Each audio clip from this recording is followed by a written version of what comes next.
I was on top. I was feeling good. Careful, relax a little bit. Gatorade signed me. You can't get really much better than that. I have a Jack King. I told you patience is a virtue, he sucks. But then demons started creeping in and depression hit me. It came out of nowhere. I pride myself to keep moving forward in tough situations, but I couldn't stop it no matter what I tried to do. The more I pushed for it to go away, it came stronger and stronger until it beat me to my knees. The moment I try to get up, I'm getting beaten down again. It was so dark, it felt like I was in hell. You get over the pain, and before you know it, you're back in the pain. That's what it felt like. It was torture. And I said to myself, I don't want to box no more. I'm done. This is not even me. And I told my mom, I need help. I'm so proud of my son for everything he's gone through and, overcome. Just amazing. It's an amazing journey. In boxing, more than most sports, feelings can be mislabeled as weakness. Garcia knows better because he understands the power that can be culled from facing and reconciling an unseen opponent. The camera catches Ryan Garcia moving at a different rhythm this time, and it's noticeable from the very first frame. There's no rush, no extra chatter, just steady work and long moments of concentration as camp settles into a serious grind.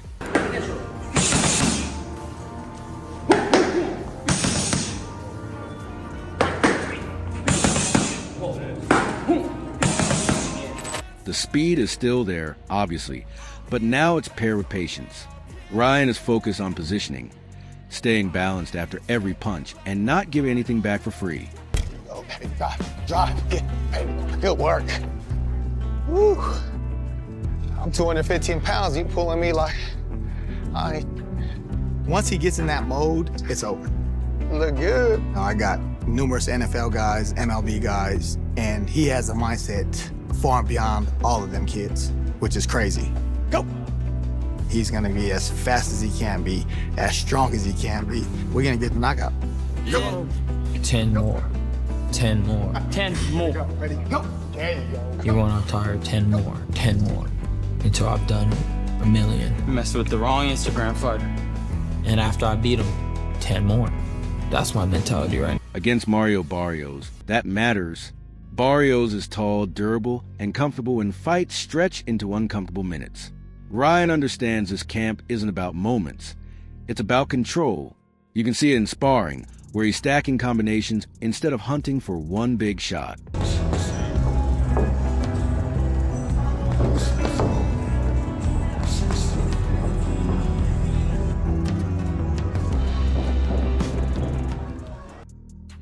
Garcia started boxing early, at age 7. He trained under his father, Henry, while the rest of the family provided never-ending support. My dad created a shed for us to train in. It was like a little barn. It was funny, I was always seen as somebody that was destined to make it. Like my family, they just always felt like I was gonna have an impact on boxing. There's been times in my life that I've said to myself, you better push it. You better win. Like my mom and dad, they gave their whole salary to this one tournament.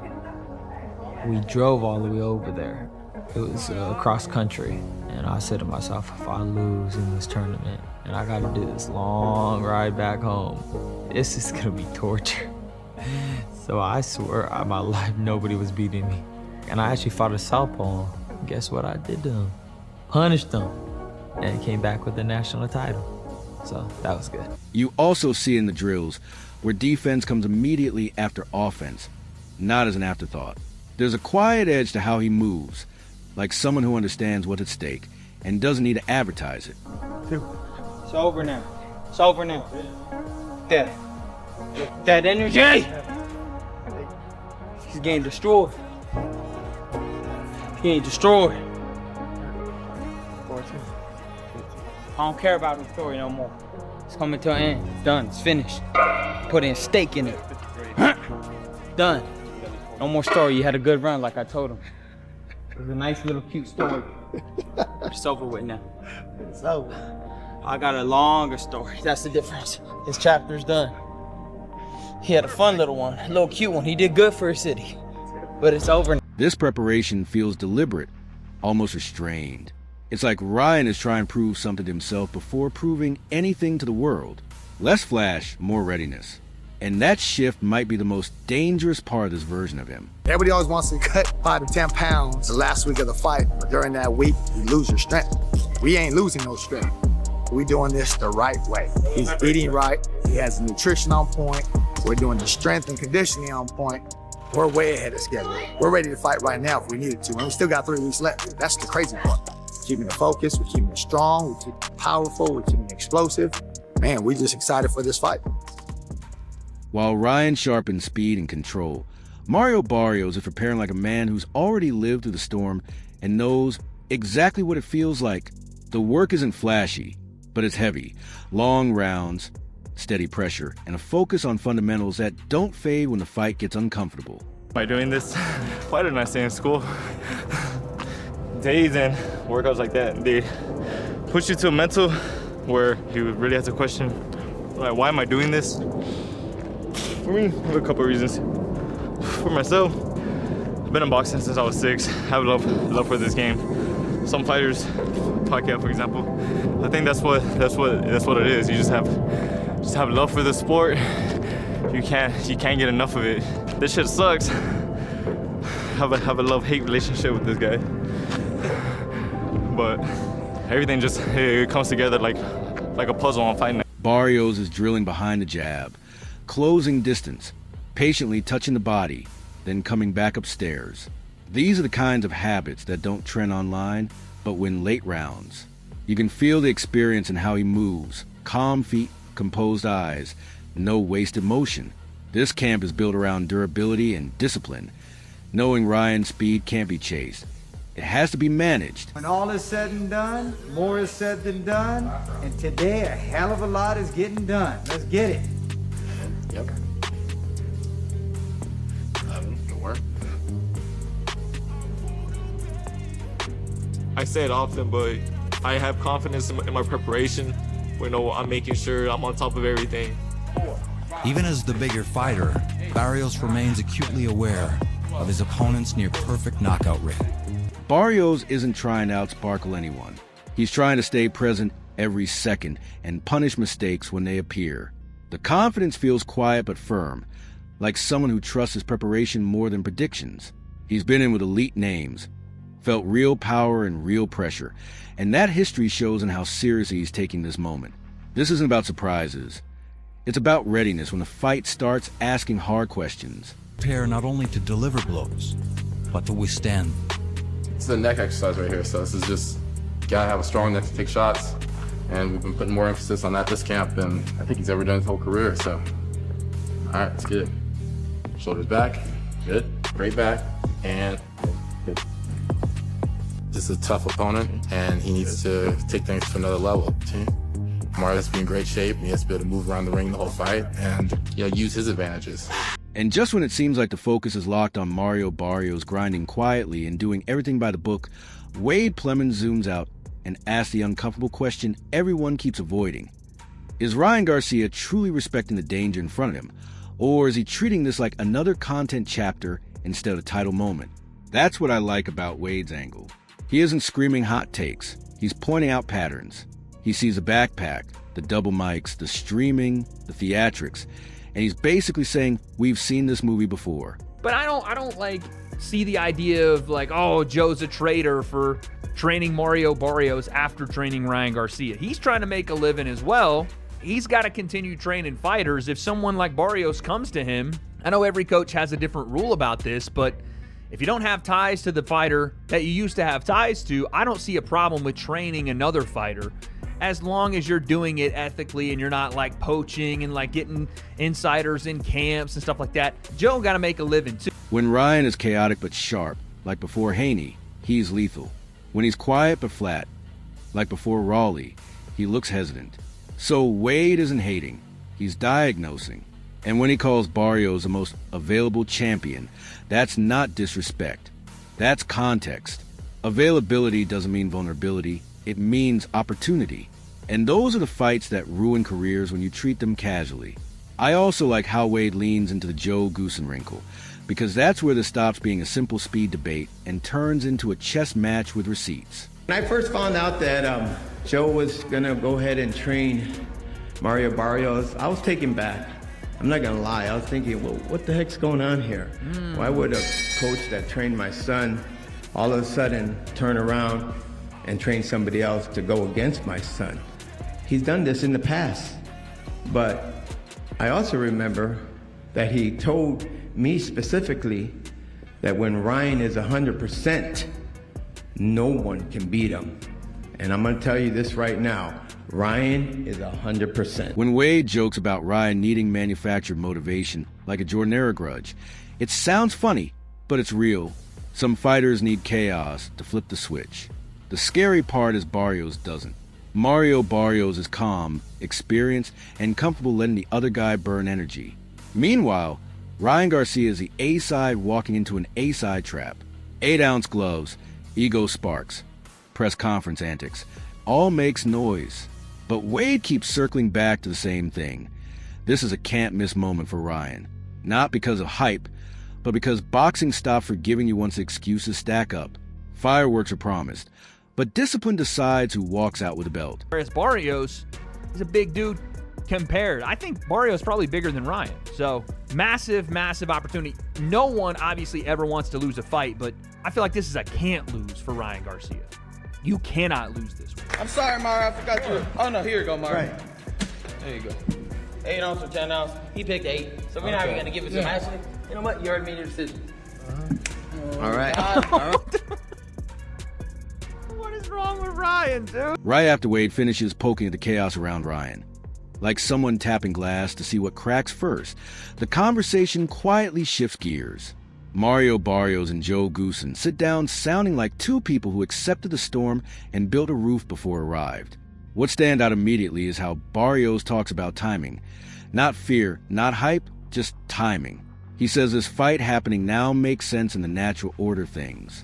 That's grown man energy. He's basically saying, catch him before the mythology hardens. Joe Goosen isn't defensive at all. He's almost amused by the drama, brushing off the traitor narrative and questioning what upside there would even be in sabotaging Ryan. That's a veteran who's been around too long to be rattled by headlines. Now, you've had back-to-back draws. How important is it for you that you need to be decisive in each round, especially against a named guy like that, the popularity, if it does go the 12-round distance? Oh yeah, no, it's very important. You know, I'm looking to have a very clear and a very dominant, win, whether it's by stoppage or whether it's by decision. And so I know, like, going into this fight, every round is going to be important. Pressing our game plan and pressing everything that we are working. Barrios doesn't dismiss Ryan, but he doesn't romanticize him either. He says the Raleigh fight looked like a guy who mentally checked out when things went wrong. That's not trash talk, that's scouting. When Barrios says the goal is to dominate round by round, mentally and physically, you hear a champion who understands optics matter when people don't fully believe in you yet. Joe reinforces that by refusing to prepare for a broken version of Ryan, you have to assume you're getting the best version or you're already behind. The Pacquiao reflections matter too, not as excuses, but as lessons about starting earlier, pressing sooner, and not letting rhythm build. While Ryan's side feels loud and combustible, this side feels like pressure building quietly in a sealed room. No panic, no flexing, just options, adjustments, and intent. That contrast is why this fight feels more dangerous than people realize. I really don't reflect back on the Rolly fight. Yeah, can you derive certain things that he may or may not do well, or are there, faults that he has that you could pick out on that one? But, then I got to assume he's cleaned that up for this fight. So I don't look back and count on him making the same mistakes he made in the last fight. I want to train Mario to face the best Ryan Garcia that he can possibly be. And right after Barrios and Goosen finish talking like engineers tightening bolts before launch, the camera swings to Ryan Garcia, and the energy flips. Not louder, just trickier. When Ryan leans into the illusion talk, it doesn't sound like excuses. It sounds like intent. He's basically saying, you see 1 hour of streaming, but you don't see the 3 training sessions a day. That's misdirection, not distraction. When he breaks down the routine, early gym, boxing work, conditioning stacked on conditioning, it matches what his body already shows. He's not guessing his way into this fight. I also like how he frames streaming as promotion, not disruption. That's Ryan saying, I can walk and chew gum. And most fighters still trip over the laces. Whether people like it or not, boxing always ends up copying whoever figures out attention first. So it's something that, I was trying to create an illusion, of, almost like you said, a magic trick. But in honesty, we're training really hard. We wake up, we hit the gym right away, 8:30. Then we can do boxing training, hours, running, boom. And then I'll fit in whatever I can with streaming. The streaming takes an hour, hour and a half out of your day. You get content, you boom. It's all part of the show. It's all part of the promotion. The face-off moment with Barrios is classic Ryan. Half joke, half probe. He's testing reactions, checking for flinches, even clowning the boots to see what's real under the laughs. But what really matters is how he shrugs off Joe Goosen being in the opposite corner and says, focus on me. That's growth.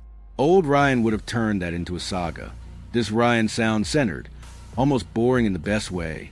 And when he says winning this means everything to him and his dad, that doesn't feel like promo talk. That's legacy pressure speaking quietly. Put all together, and this doesn't feel like chaos. It feels like controlled chaos. Barrios' side is building walls. Ryan's side is throwing mirrors everywhere. And the scary part? Both approaches can work. I just gotta focus on me. That's it. Focus on me, tightening up my skills, my craft, my game plan. Whatever they got, It don't really matter. Once you're in there, whoever comes sharper that day wins. What would it mean to you and Danu, to your dad? It'll mean everything, man. It's gonna be a very emotional moment when it happens, and we are excited for this opportunity. We're gonna give it all. When you line it all up, this fight stops being about hype and starts being about identity.